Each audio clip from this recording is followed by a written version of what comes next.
Welcome to Stocking the Pantry, a CalFresh Healthy Living podcast from Leah's Pantry. We'd like to acknowledge our funder, the CalFresh Healthy Living Program, an equal opportunity employer and provider. On this show, we discuss any and all things community nutrition, food equity, and nutrition security. This is a space for thought leaders to share success stories and strategies for equity-centered and resilience-building initiatives. We hope to foster collaboration and community, as well as leverage strengths among listeners, guests, and hosts as we share ideas and dreams of building a more equitable future where everyone has access to healthful, nourishing food.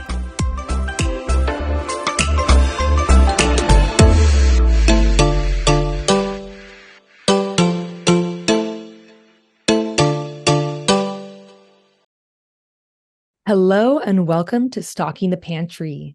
Thank you for joining us today for another episode in our special series highlighting sessions at the upcoming CalFresh Healthy Living Forum.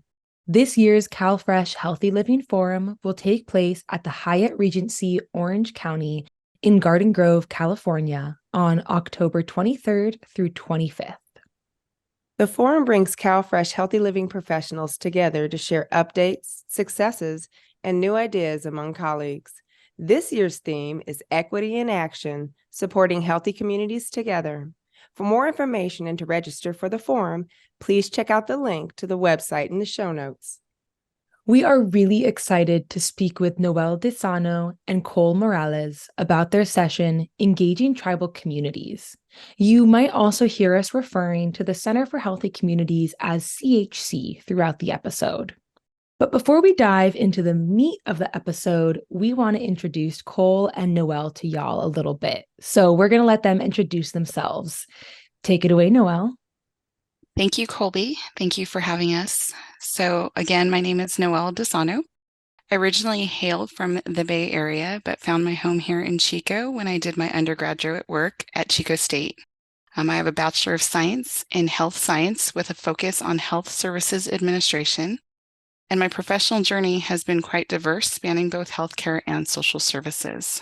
Before becoming a part of the CHC team, I held the role of a program specialist, specializing in eligibility requirements for social services programs, such as CalFresh, CalWorks, Medi-Cal, and General Assistance here in Butte County.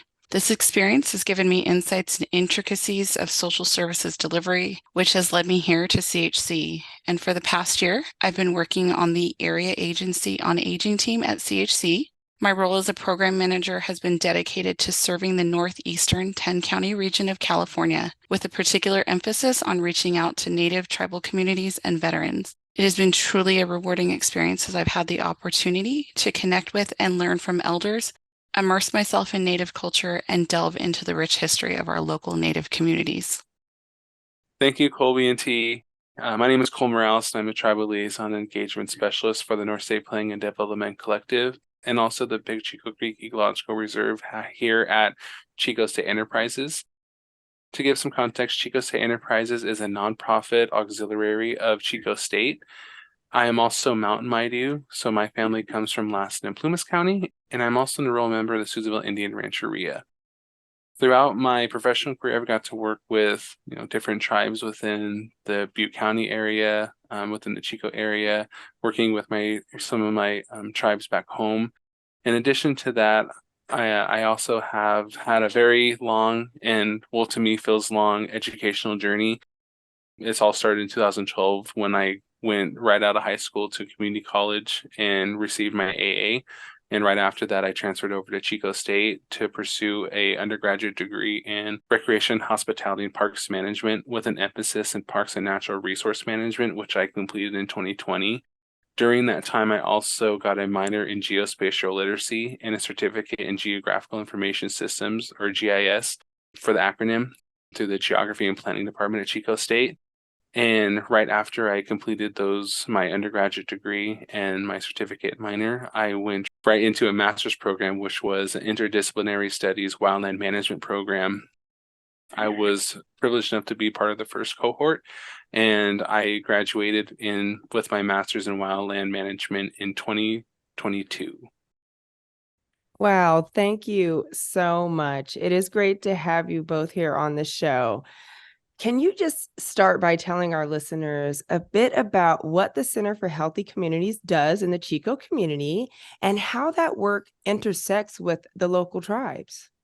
Sure, thank you. The Center for Healthy Communities is part of Chico State Enterprises, which is the nonprofit auxiliary that operates on behalf of Chico State. CHC currently houses more than 30 programs providing services all over California, not just the Chico community, including our 12 surrounding counties service area. Our programs promote food security, nutrition education, physical activity, food safety, and provide resources and trainings to thousands of California residents of all ages through programs such as CalFresh Healthy Living, CalFresh Outreach, and 530 Food Rescue, to name a few. Our mission is to provide equitable support to individuals and partners across diverse communities in California by building sustainable access to nourishing food and active environments. CHC also supports higher education and elevates student success and career readiness skills through programs on college campuses across the state. CHC envisions all Californians with equitable resources to live their healthiest lives. To add on to what Noelle had spoken about with the resource that CHC provides, for me as a tribal liaison engagement specialist, I'm quite new to the CHC organization and working with them. Coming on this position a little over 2 months ago, I was tasked with auditing a lot of the organizations within Chico State Enterprises, and CHC was one of them. So through this journey, I've got to learn a lot about the work that they have done within our tribal communities. And one thing that I was really happy to hear and learn about is that CHE had actually been working with one of our tribal partners since the early 2000s, providing nutritional outreach and education.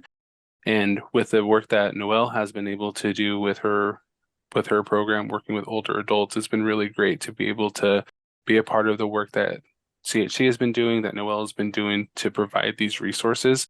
So for me being in this position, I know that we've been working with some of our local tribes within our service region and also working with the tribes outside of our local area. Chico State has a service area of about 12 county region. And within those 12 counties, we have about 28 tribes that are within our region. So one of my duties, in addition to working with the folks over at CHC, is to make sure that we're constantly updating our contact list and working with our tribes and engaging in consultation. And to put in perspective, with all of our 28 tribes within our service region, we have about 14% of the tribes within California within our service region alone. So it's been a very great pleasure working with Noelle and being able to meet with all these different tribes and doing more outreach as we expand more. Wow, what a huge reach for an area of California that I think a lot of people don't even know or think about when they think of California. The Chico area, correct me if I'm wrong, is quite rural. It's very, very north. It's also beautiful. If anyone has not been to the Chico area, personally, I would highly recommend it. I hear the fall colors are pretty spectacular too, but that's not what this episode is about. Anyways, bringing it back.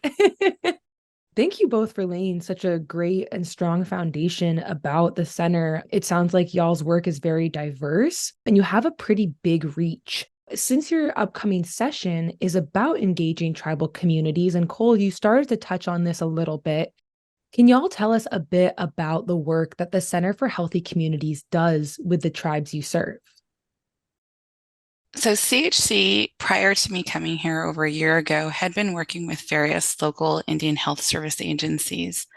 However, when I came on last year, it was specifically to provide CalFresh Healthy Living services and activities to reach the Native American older adults. One of the first things that we did was we completed an onboarding with Leah's Pantry. We did that trauma-informed training. I was able to take the time to dive into the TI training and reflect a lot about my own traumatic experiences by identifying and navigating barriers of our perceived conceptions. We also recognized that being a part of Chico State, we were in a unique position to start internally by reaching out to our tribal relations office. And that's where I first met Cole and Rachel, who's the director of the tribal office at Chico State. Their office was instrumental in guiding us and introducing us to the local tribe in the North State. And in our first year, we gained a lot of momentum and support for services. We've provided direct education to Grindstone Indian Rancheria elders. We provide support to the Machupta Indian tribal elders, and we are cultivating relationships with the Susanville Indian Rancheria elders. Recognizing that each tribe is its own sovereign nation and essential in cultivating a relationship with that tribe, there is no formula that you can apply and get the same results. So when we learn about their needs, the approach is always to listen first. Really take the time to listen and be thoughtful in determining appropriate activities for each tribe. And just for example, like the Grindstone elders requested nutrition education. And to support that request, we provided a series of nutrition education at their weekly elders luncheons. In contrast, Susanville is a food desert, so the elders have expressed concerns with the rising food costs and inability to grow food in the high desert. So we're working with the Susanville Rancheria's Natural Resource Department to explore policy, system, environmental activities to include maybe an edible garden. Noelle provided a really great overview of kind of how we've been able to connect with our tribal communities. And one thing that I do want to touch on that Noelle had brought up was the importance of having our Office of Tribal Relations here at Chico State. The Office of Tribal Relations here was created around 2018 to really work with tribes on that government to government level and to really engage with tribes and really see what their priorities are. And throughout the years, we've been able to work with tribes and to hear their priorities and work with them. And having this office, I know in the beginning, Noelle had reached out about working with, Grindstone Rancheria and seeing how we can better connect our resources. So looking back on the work that the office has done for the Office of Tribal Relations, it's really helped build that relationship with our local tribes to be able to provide more resources. And to kind of give some context to how I kind of got brought into this conversation when it came to Susanville Indian Rancheria is that, like I mentioned before, I am a tribal member and I am enrolled in Susanville Indian Rancheria. So when I was doing work in another organization, which was the Big Chico Creek Ecological Reserve, working with Native youth, it was brought up that I was from that tribe and I was able to work with my supervisor and Noelle's supervisor to be a tribal consultant to connect them with the tribe. And through that partnership between, working with the Big Chico Creek Ecological Reserve and then CHC, we've been able to go up to the tribe itself, meet with our elders coordinator, meet with the elders, and really have those conversations. And like Noelle said, having the elders guide those conversations on what resources, what kind of workshops, and what kind of support that we can provide for CHC. And one of those ended up being that the elders were interested in doing a garden because just like Noelle said, that area definitely doesn't have the type of resources that we have in some of our more urban areas. My mom still lives up there and I'm still part of the community. And I know that there's a big difference between going up there and having like farmers markets than coming down to Chico where you have farmers markets going on year round where you can get fresh fruits, fresh vegetables. But up there in Susanville, those resources are a little bit harder to find. So I think that's one way that we really got to be able to hear the priorities of the elders and really connect and see how we can work together and support the programs that they're doing. Wow. Thank you so much for sharing. And I'm really hearing resiliency through connection. I want to revisit a little bit. Both of you talked about sovereign nations and building relationships. Indigenous and Indian tribes are unique populations in that they are sovereign communities within local jurisdictions. So what kind of barriers or challenges with program implementation or service delivery did you foresee or saw come up during the work with the tribes? This is cool. And this is a question that we have faced when we had worked with some of our tribal communities within the work that I do in addition to CHC. I remember back when I was finishing my master's program last year, and this was a question that got brought up because my project really looked to provide manuals and support with some of the natural resource work that some tribes are doing. And one of the questions that was brought up by one of my committee members is all this information is great and it really helps tribes, but what happens when you bring this information to a tribe and they are not in the position or not in the area to be able to use this information? How are you going to respond to that? And that's always been in the back of my mind when providing these resources, and that Some tribes might not be at that area to be able to use these resources, but that doesn't mean that we stop providing them and that we start providing outreach. We still want to make sure that we, engage with tribes, provide those resources when we can, but also understand and acknowledge that it might not be the right time for a tribe to receive those resources, but it might be a great time maybe later down the line. So I think one of the biggest barriers when working with tribes is understanding that our resources sound great. We can provide all of these, but if the tribe's priorities or if the tribe is not in an area to be able to take these resources just yet, then we provide them later down the line when they are ready for those. And I think that was one thing that I took when I first ended my master's program here at Chico State, and I've kind of kept with me. And these are conversations that I've been able to have with my supervisor, who really supports me in some of the tribal engagements that I've had with tribes. This is Noelle. I just want to share that I've learned a lot from Cole in delivering activities and being respectful and saying, okay, this isn't the time. Can we still keep in contact? Can we still keep them on our forefront of maybe delivering activities down the line? I also just want to add that it's hard to predict any challenges that are due to any unique tribe. I don't like to generalize, but there is one barrier that seems to be more common, and I think it's a common barrier amongst the older population in general, not just unique to the tribes. But we live in Chico, which is considered a rural urban area. And however, the tribes that we work with are in rural areas. And knowing this, we strive to meet our elders where they are. For example, our tribal elders that meet regularly, like at elders' luncheons or their monthly or their weekly socials, we go to them. This is very important because during COVID, our elders were vulnerable and feeling a loss of connection to their community. And so when there's infrastructure already in place to support transportation, we meet them where they are, and we try not to create more activities or another activity at a site where they would need to get transportation. And I'll just give you, for example, like an elders luncheon that already provides transportation to the luncheon. It's a lot easier for them to get there if we know that they're going to be there every Thursday, instead of inviting them to a separate activity, maybe in the evening time or a time that doesn't necessarily work for them. If they know that they're meeting with their elders every week at 12 o'clock, meeting them at their services has been truly successful for us. Both of y'all spoke to meeting people where they're at, both physically and more figuratively, whether it's, the literal luncheon that, okay, we're going to meet you there because we know you're going to be there, or figuratively, if this programming isn't appropriate or you're not ready to adopt it right now, we'll meet you where you're at and hold on to it for you, but we're still available. And I think with the tribes being so unique, as you mentioned, Noelle, this is important for any population, but with such a diverse and unique population that you're working with, I think this is especially important. And in a rural area where Wi-Fi and transportation and all sorts of things that are readily available in more urban areas might be a bit harder to come by. In researching for this episode, we learned that Chico State is built on tribal land that was home to the local Machupta tribe, including burial grounds and historic villages. In 2018, Chico State signed an agreement with the tribe that lays the foundation for future work and collaboration between the school and the tribe.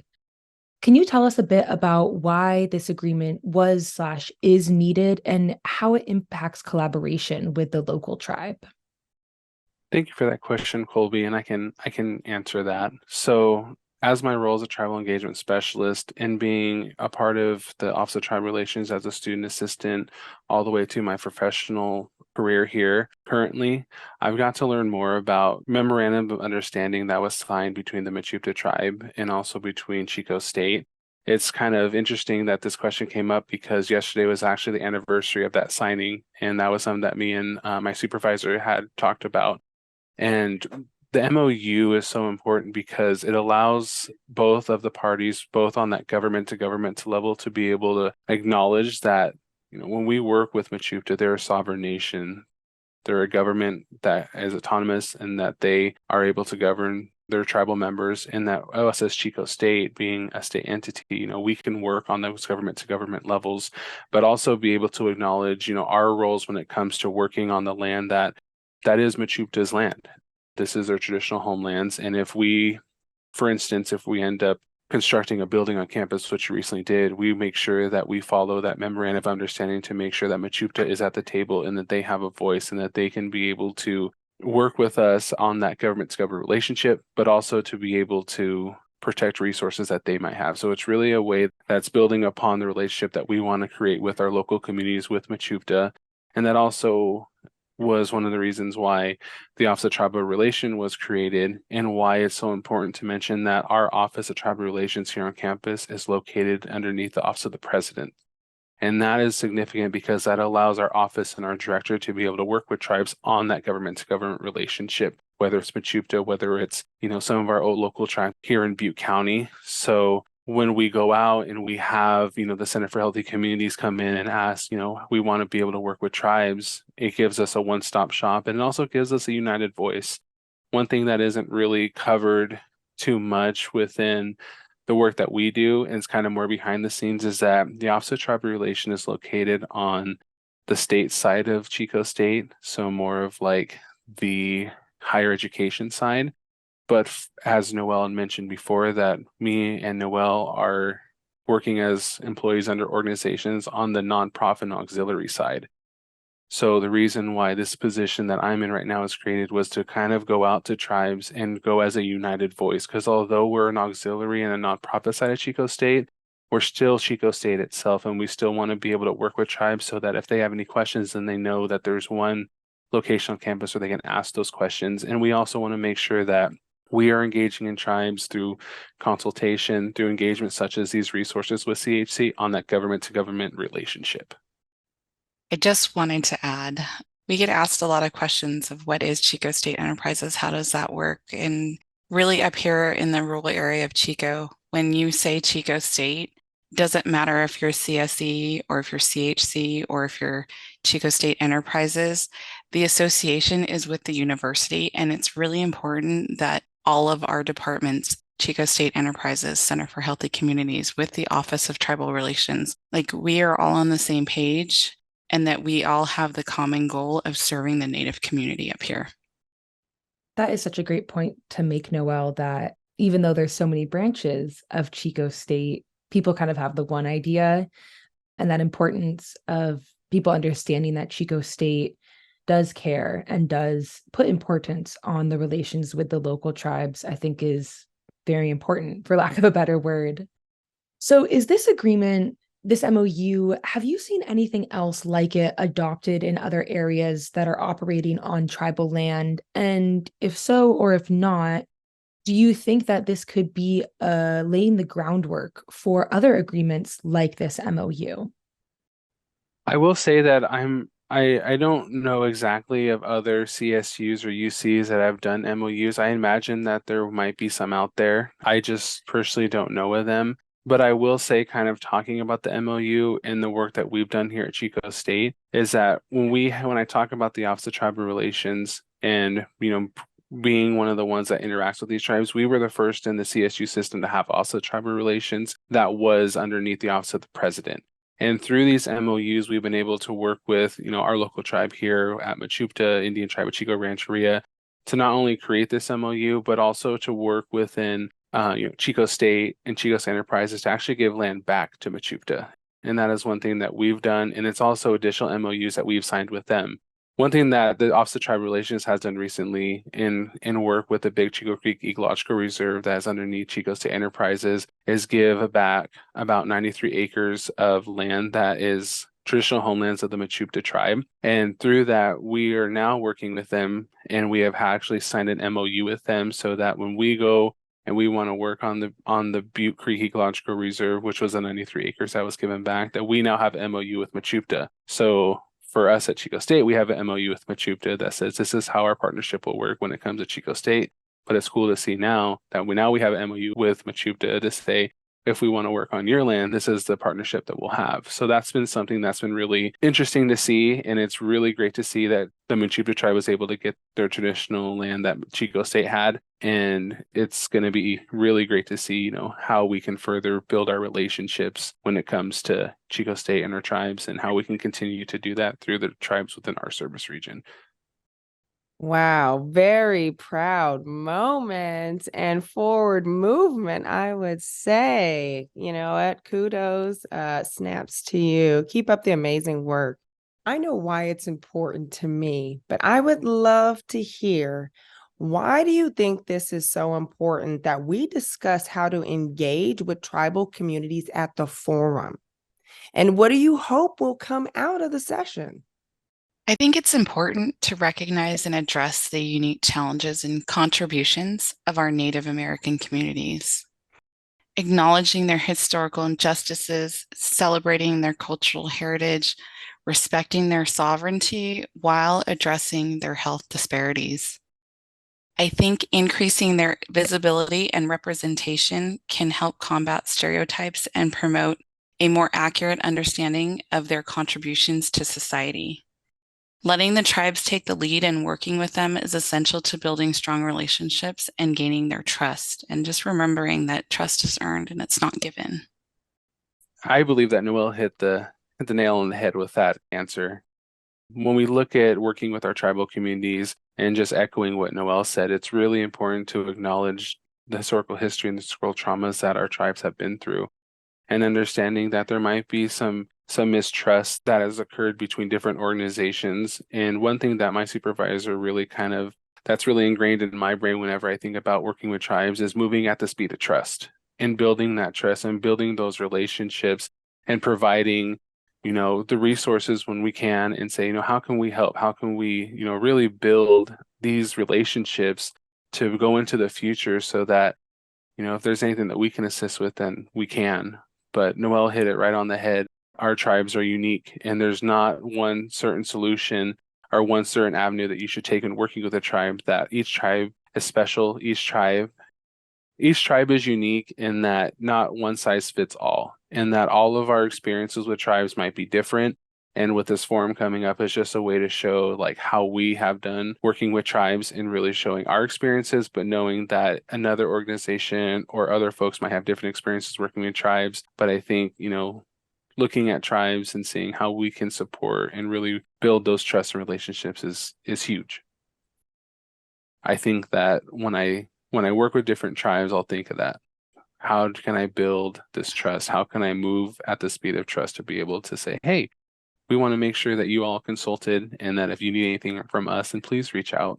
I feel like I have that conversation all the time. And it's always great to hear when tribes do reach out, like, hey, I know you mentioned this thing about like broadband, because we're really heavy in broadband for the North State planning. And I'm like, Oh, yes, nice. let me connect you with one of our project managers and let's ask these questions and see, like, is there a way that we can tie in, or even with restoration projects? So Mm-hmm. I think that that's something that I keep in my mind a lot. And sometimes I have to take that step back and be like, okay, let's go a little bit slower and let's see how we can help out more. But yeah, I Love always like that. that. I always like that line that my boss's name, her name's Rachel, and she's great. She definitely has a lot of great wisdom and guidance that I'm always like looking towards. So that was one of her many great quotes. She's awesome.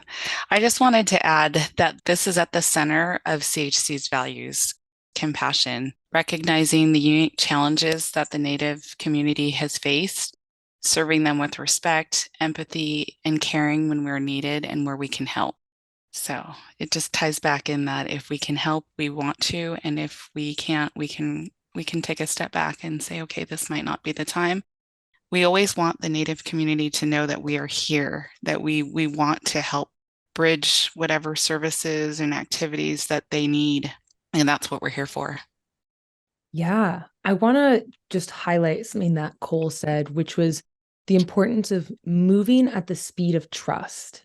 And I think this really ties in with what you said, Noelle, too, that trust is earned. It's not just given. And I think especially when working with populations that have deep historical traumas, it's important that we, again, meet them where they're at. So again, like tying it all kind of full circle, we can't just be rushing in and talking about changes we're going to make to someone else's community if they don't have a strong and deep understanding and deep trust of our intentions. Because I think it's safe to say that there's a long history of tribes and Native communities accepting people who have seemingly good intentions, and then their voices not being listened to, their desires not being heard, it not being taken at that speed of trust. So I think that is so well said. And really, that's like very much so at the core of a trauma-informed approach, is that meeting people where they're at, cultivating trust, and moving at that speed of trust. So, what are y'all most excited about in presenting this topic at the forum this year? Well, I'm excited to share our journey, and I hope that participants walk away with a better understanding of engaging with our tribal communities, that our journey may not be the same experience that they've encountered. Our goal has always been to cultivate an authentic relationship with the Native community. And I think that is a big part of why I'm presenting today, because as I've told you before, I've only been with the Center for Healthy Communities for a little bit over a year.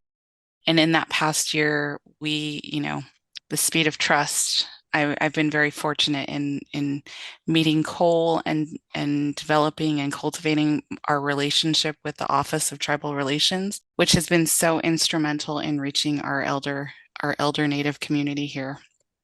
And to echo what Noelle said, I would definitely say like sharing our experiences, all of the things that we've done, and I've also been only with the Center for Healthy Communities as a tribal consultant since the end of December. So I've only been with them for a short amount of time, but in that short amount of time, I've got to learn so much about the great work that Noelle has done and the CHC folks. I've got to learn a lot about how they've been able to work with some of the other tribes that Noelle had mentioned earlier, and really how I've got to come in and experience all that, but also get to work with my own community, because that was one of the things that was really great to see the first time going up to Susanville with the Center for Healthy Communities, just seeing all the elders in that room and being able to chat with them and them asking, "Oh, how's school going?" And I get to be able to say, "I finished." And here I am, in my professional career saying, I'm back, and how can we assist with some of these resources? And I think that's what makes it really worthwhile, is giving back to the community. And that's the reason why I went to school, is to, see how I can help my community, or if it's another community. But I think sharing our story and sharing, the things that work, the things that didn't, and having that conversation to show that, our Native communities are important, and the work that we do with them is important, especially our elders. Working within Native American communities with our elders, like, they are our most valued members. They are knowledge holders. They are the one that pass down knowledge to our younger generations that help guide us. So I think working with this community has been so rewarding. And I think it really emphasizes the point that it's so rewarding, but we also need to take that time to work with our elders and to provide them with the resources that they need, because they spend their whole lives caring for our community and putting in the work. And when someone becomes an elder, that's such a privilege, and it's such a big thing within our community. So going back and working with, Noelle and the folks at CHC, and being able to, talk about, doing a garden, or even talk about doing some workshops, and them being interested, like, it makes it all worth it. I also just want to add, like, how neat it has been to see this journey with Cole as a member of the Susanville Indian Rancheria, like, to go back to his hometown and see the elders that have known him since he was a little boy, and get to meet like some, his parents, his family. Like, it's been such an experience and a journey, and I'm so glad that he shared that with me. I feel very privileged that he shared those experiences with me. Anytime. Oh, how beautiful, and what wise words and intentions that have been shared and spoken here.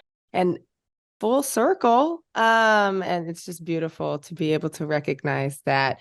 Thinking about everything that was shared, and what you're going to be bringing to the forum, because I know I'm getting chills. I've gotten chills this whole interview, so I know you're bringing some power packed experience. If there was one thing you could tell people before attending your session, what would it be? Well, I hope that it's interactive and engaging and thought-provoking. I hope that by sharing our journey, that this can translate to some tangible suggestions on how to implement activities with local tribal communities. And I think first and foremost, like, I'm hoping that participants don't just come to listen. I hope that there are participants that can share some of their experiences and make this a little more interactive during the forum. For me, the biggest one is the thought-provoking side of it. During this time with T and Colby, with you all today, we got to talk a lot about, like, Chico State, how we have been able to implement tribal engagement, tribal consultation through the work that, the Office of Tribal Relations has done. And this is something that I was thinking about when it comes to different programs that all of us implement, and that when you're working with the tribal community, maybe, for the folks coming into this session and not knowing, think about the tribes that are in your service area. We talked about Chico State having, a large county service area and working with so many tribes and the ones that we have to know. And I would think coming in, if there is anything that I would tell anybody, is think about the tribes in your program service region. Is your region, 3 or 4 counties? How many tribes are in that county? Are the tribes rural? Are they urban? What kind of resources do you think they would need? Kind of getting your mind going, and those questions is something that I would definitely say, think about coming into the session. With engagement, with thought-provoking discussions, I think this is going to be a really, really good session. Personally, I'm very excited for it, and I will definitely be maybe at a table if there's room, but happy to stand in a corner and just observe if it's that popular, which I think it might be.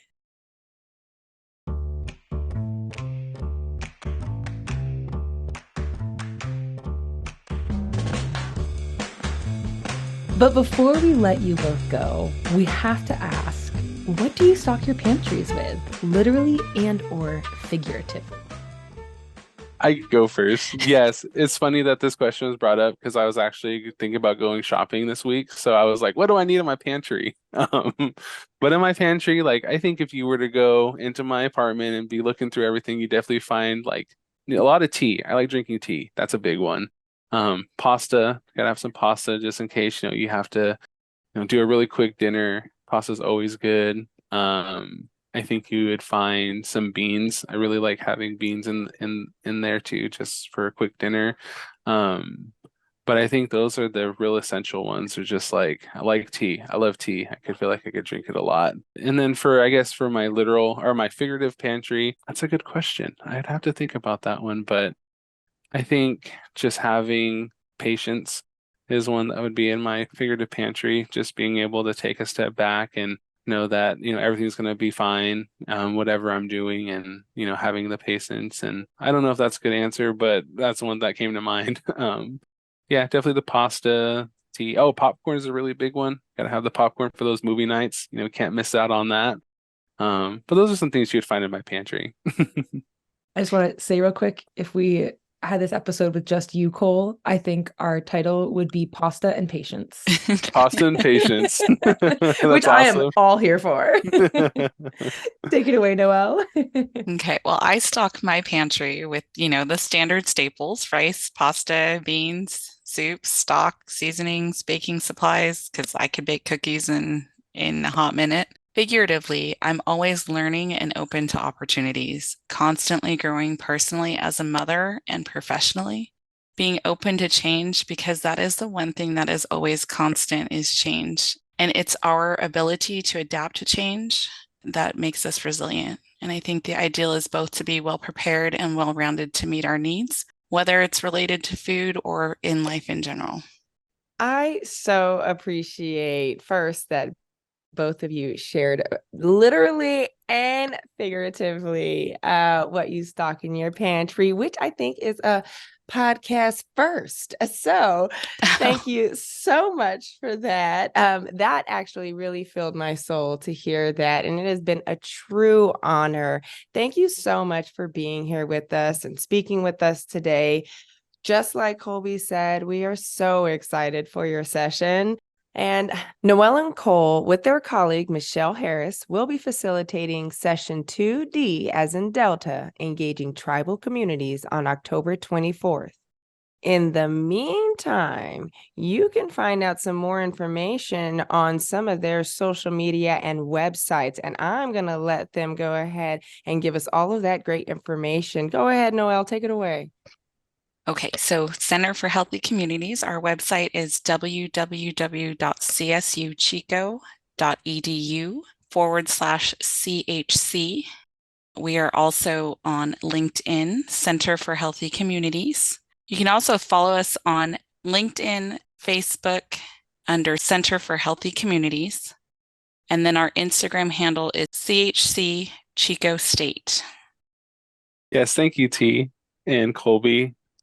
Our handles for the Office of Tribal Relations, where I am housed at Chico State, our website is csuchico.edu/tribal relations. We also have an Instagram that has a lot of our events and student events going on. So that Instagram handle is Chico State Tribal Relations on Instagram. So feel free to check out our website and our Instagram. We have a lot of great information on some of the events we have on our website and also some of our governing documents that we have talked about today, such as the MOU with Machupta. So that's also located on our website. Thank you both so much for joining us today and sharing your knowledge and your perspectives with us. This has been a really interesting and insightful conversation. And listeners, we want to hear from you. What are you most excited about for this year's forum?